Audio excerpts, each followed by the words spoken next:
Donc deuxième vidéo en lien avec du coup Sony, Marvel et Netflix.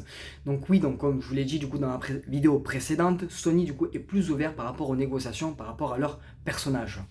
Notamment où c'est Daniel RPK qui partage l'information que Sony Pictures serait désormais beaucoup plus ouvert à partager les personnages de Spider-Man avec Marvel Studios. Et ça, du coup, comme je l'ai dit au préalable, c'est une très très bonne nouvelle.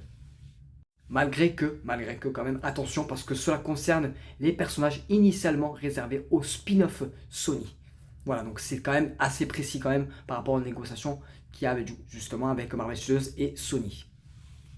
Et pour le coup, du coup, Sony et Netflix, Sony s'étend également son accord pour diffuser ses films sur Netflix dans le monde entier après leur sortie en salle. Du coup, par rapport à la trilogie par exemple de Spider-Man de Tom Holland par exemple. Voilà, donc sachez par exemple la trilogie de Spider-Man de Tom Holland devrait justement sortir sur Netflix. Et du coup ça pourrait être mieux dans le sens où on n'est pas obligé d'aller sur Amazon Prime, payer l'abonnement et plus se payer encore le film ou la série qu'on veut regarder tout simplement. Donc c'est une très très bonne nouvelle, une très bonne direction que Sony entreprend avec Netflix et avec Marvel Studios bien évidemment. Par ailleurs, je vais vous partager également quelques petites informations concernant du coup Daniel RPK. Le projet du coup de Spider-Woman porté par Olivia Wilde serait du coup abandonné. Voilà, donc c'est un projet qui devait arriver à la suite du coup de la saga du Sonyverse si on peut dire, mais du coup ce projet-là est officiellement annulé par Sony.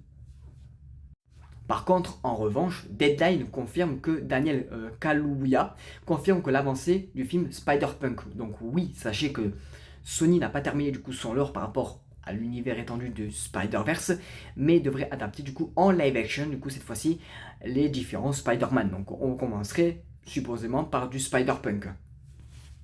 D'ailleurs également, petit aparté par rapport à ma vidéo précédente que je parle du coup de Kraven vite fait parce que je n'ai pas vu le film, mais sachez que Marvel Studios à l'époque avait contacté Sony pour justement faire l'apparition du coup de Kraven dans un film.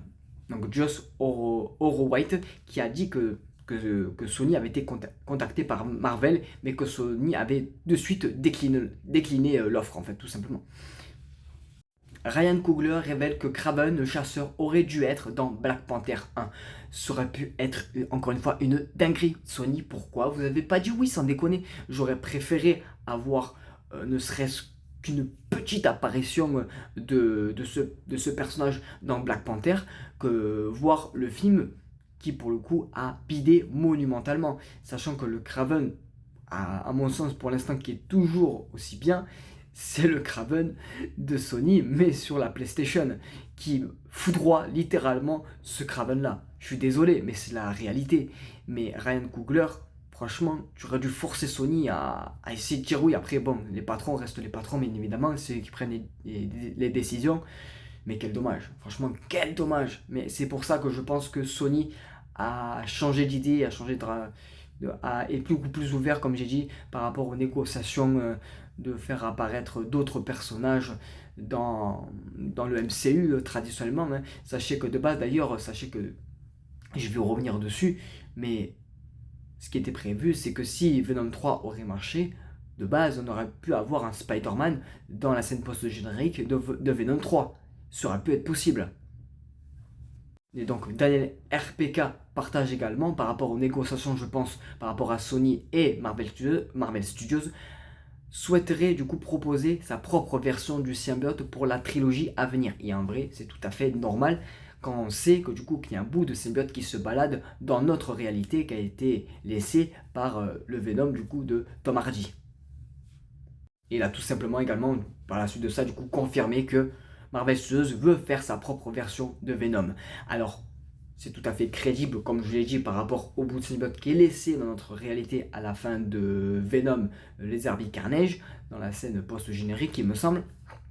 On voit un bout de symbiote qui s'est détaché sur le comptoir.